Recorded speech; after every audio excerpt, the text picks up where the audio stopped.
Sorry I had to put these last 3 examples into a separate video, but I can only put 15 minutes on at a time. Letter G. I'm taking a look at this. I see a power of 3. In fact, I see they all have an x in them. So I'm definitely taking an x. I should also check, can I divide them by 3? If that's a possibility, that will simplify things, make my life easier, then I definitely want to do that. In fact, yes, they are divisible by 3. So if I take a 3x out, I'll be left with x squared minus 3x, and 84 divided by 23 is 28.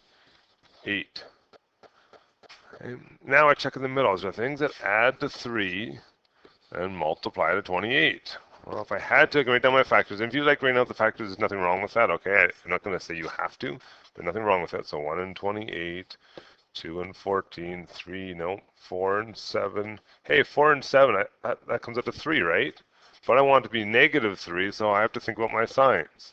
If I choose negative 7 and positive 4, that will come out to negative 3. I'm done. Okay, and we could then start talking about our leading coefficient and our zeros and all those other good things. Okay, let's take a look at H. Oh, I don't like negatives. I really don't like negatives in front of the x squared. We always want to get rid of that if we can, okay? So because it's a negative and because they're all divisible by 2, I'm going to common factor that out to create to force my x squared term to be a positive. We always want it to be a positive x squared. Be careful with your signs. Negative 6 divided by negative 2 makes positive 3. And positive 20 divided by negative 2 makes negative 10. Okay, looking for things that multiply to 10. Well, not a whole lot of choices there, right? 1 and 10, or 2 and 5.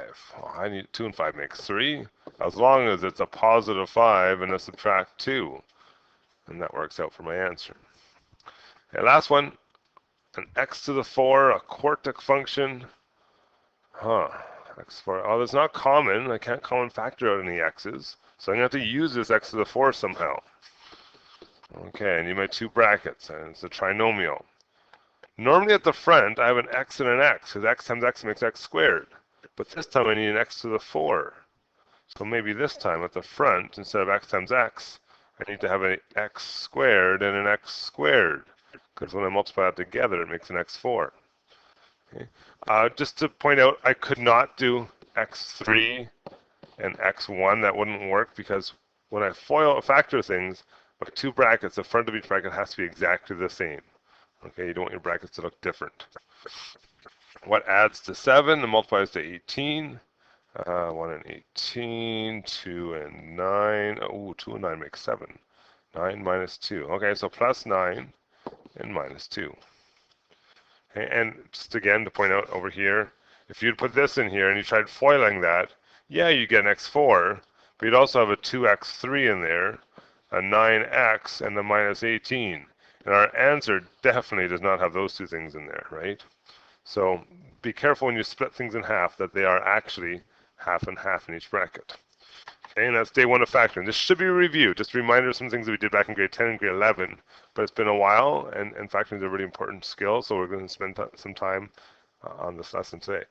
Try the quiz, try the homework, and make sure you can factor these simple ones, and then we'll do the other 2 types tomorrow.